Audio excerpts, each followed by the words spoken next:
நிலையிலும் தன்னிலையில் முன்வந்து தமிழ் தாகத்தை தீர்ப்பதோடு மட்டுமல்லாமல் துறைமுகத்தின் சிறப்பாக நடத்தி வரும் தலைமை பண்பாளர் இவர். இங்கிருக்கும் மனிதர்களின் உடல் ரீதியான பாதுகாப்பை மட்டுமல்ல, மன ரீதியான பாதுகாப்பையும் காப்பதில் வல்லவர். Is not only securing our physical health, also our mental health.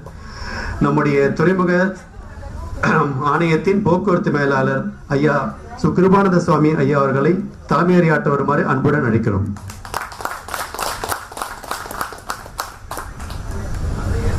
அனைவருக்கும் பிற்பகல் வணக்கம். சென்னை துறைமுகத்தின் தமிழ்ச்சங்க தலைவர் திரு நடராஜன் ஐயா அவர்களே, திரு பாதுகாப்பு அதிகாரி திரு முத்துசாமி ஐயா அவர்களே, திரு சாகுல் ஐயா அவர்களே, பட்டிமன்றத்தில் கலந்து கொண்டு நம்ம எல்லாம் தெரிவிக்க வந்திருக்கின்ற பட்டிமன்ற பேச்சாளர்களே, திரளாக வந்து இந்த பட்டிமன்றத்தை சிறப்பிக்க வந்திருக்கின்ற ஊழியர்களே, நண்பர்களே, தோழர்களே, தோழியர்களே, உங்கள் அனைவருக்கும் பிற்பகல் வணக்கங்கள். பாதுகாப்பு அப்படிங்கிறது வந்து இந்த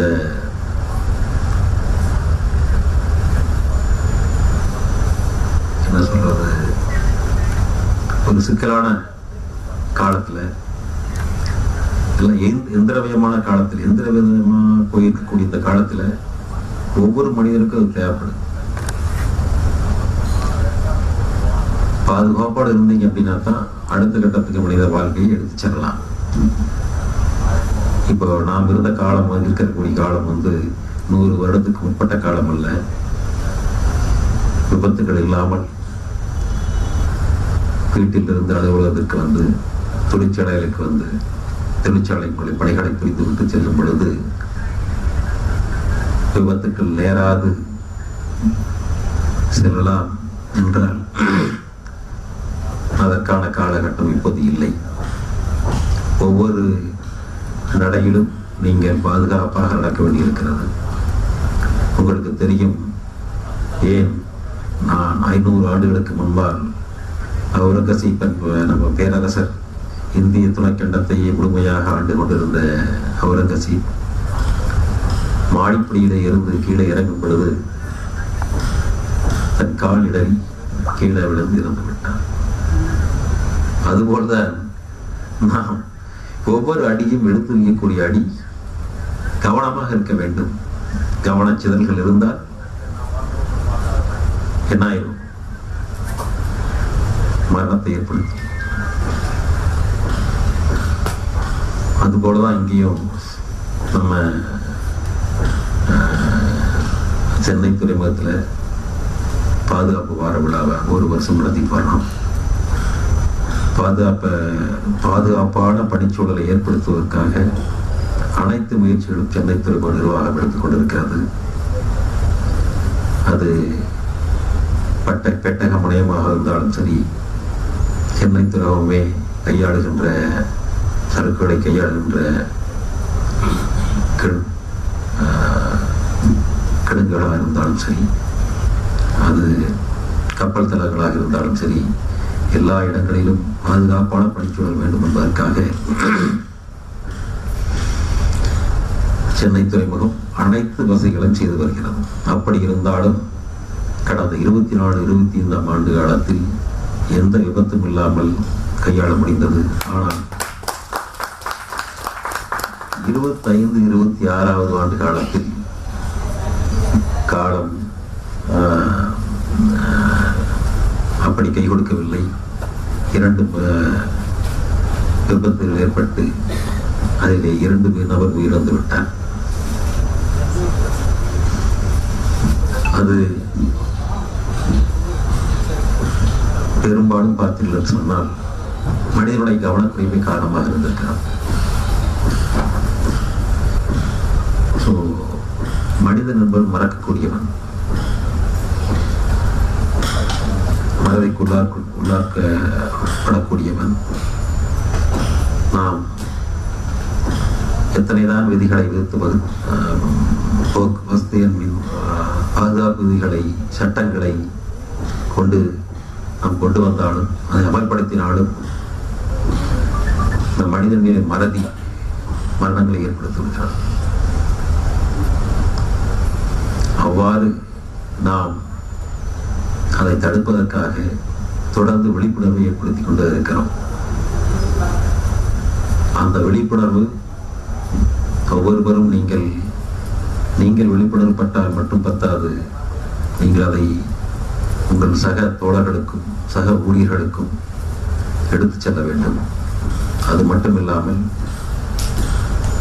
பாதுகாப்பு என்பது நான் சொன்னது போல ஏதோ இந்த துறைமுகத்து மட்டுமல்ல, உங்கள் வீட்டுக்கும் எடுத்துச் செல்ல வேண்டும். நாம் இன்று பயன்படுத்தக்கூடிய அனைத்து பொருட்களும் மின்சார பயன்படுத்துகிறோம், கூரிய பாகங்களை பயன்படுத்துகிறோம். எதுவும் விபத்தாக விளையலாம். ஆதலால் உங்கள் குடும்பத்தினர்களுக்கும் உறவினர்களுக்கும் நண்பர்களுக்கும் எடுத்துச் செல்ல வேண்டும். எவ்வாறு பாதுகாக இருக்க வேண்டும் என்பதை நீங்கள் படிப்பினை ஓட்ட வேண்டும். ஏன்னா உங்களுக்கு வாய்ப்பு கிடைக்குது, மற்ற நிறைய பேர் வாய்ப்பே கிடைக்கிறது இல்லை. எப்படி பாதுகாப்பாக இருந்துக்கணும், உங்கள் பணியிடத்தில் எப்படி பாதுகாப்பு இருந்துக்கணும், வீட்டில் எப்படி பாதுகாப்பு இருக்கணும், சாலைகள் எப்படி பாதுகாப்பு இருக்கணும் அப்படிங்கிறத 100% மக்களுக்கு தெரிஞ்சுக்கிறதுக்கு வாய்ப்பு இல்லாமல் தான் இருக்கு. இப்போ நம்ம இங்கே நம்ம பாதுகாப்பு தொடர்பான விழாக்கள் நடத்துகிறோம், விழிப்புணர்வு ஏற்படுத்துகிறோம். ஆனால் அது மாதிரி எல்லாருக்கும் அந்த வாய்ப்பு கிடைக்குது அப்படின்னா இல்லை. ஸோ வாய்ப்பு கிடைக்கிற நமக்கு, வாய்ப்பு கிடைக்காதவர்களுக்கு நமக்கு அந்த வாய்ப்பை பயன்படுத்தி நம்மளை மட்டும் நிறுத்திக்காம அந்த வாய்ப்பு கிடைக்காத மக்களுக்கு நீங்கள் என்ன செய்யணும், எடுத்துட்டு போகணும், எடுத்து சொல்லணும். அப்படி சொன்னீங்க அப்படின்னால்தான் பாதுகாப்பை பற்றி விழிப்புணர்வு ஏற்படும்.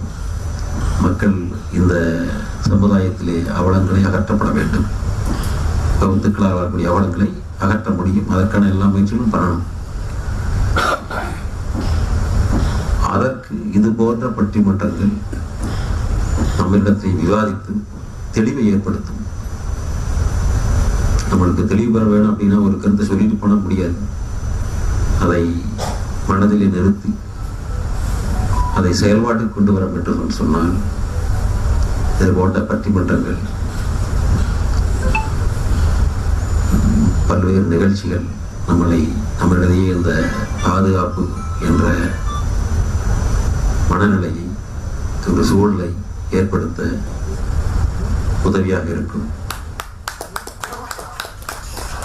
அதனால் இந்த பட்டிமன்றத்திலே கலந்து கொண்டு கவனக்குறைவா அடுத்து அலட்சியமா அவசரமா, அலட்சியமா விபத்துக்கு காரணம் அவசரமா அலட்சியமா. அது ஏன் அலட்சியமா இருக்குது, ஏன் அவசரமா இருக்கா? அது அவசரமான காலமாக தான் இருந்துட்டு இருக்கு. ஒரு சிலர் நீங்க அலட்சியமாகவும் கவனக்குறைவெல்லாம் போயிருது அப்படின்னு சொல்றாங்க. இப்போ அந்த விழிப்புணர்வு ரெண்டுமே காலமா இருக்குது. அலட்சியமாகவும் இருக்குது, அது அவசரமாகவும் இருக்குது, வரதுனாலே வரலாம். ஸோ அந்த விழிப்புணர்வை ஏற்படுத்துவது எது, அதிகபட்சம் எது, அதுக்கு நம்ம கவனம் கொடுக்க வேணும். ஏன்னா ரெண்டுக்குமே பிரிக்கோடைய கோடுகள் ரொம்ப குறைவு தான். இதில் அதிமுக்கியத்துவம் வாய்ந்தது அப்படிங்கிறத நண்பர்கள் விவாதிக்கிறாங்க, தெளிவுபடுத்திருக்காங்க. அப்படி நீங்கள் தெளிவுபடுத்தும் பொழுது நீங்களும் தெளிவடைந்து உங்களை சார்ந்தவர்களுக்கு அந்த கருத்துக்களை கொண்டு சென்று ஒரு பணி பாதுகாப்பான சூழலை ஏற்படுத்த அனைவரும் முன்வர வேண்டும் என்று வாழ்த்தி விடைபெறுகிறேன். நன்றி, வணக்கம்.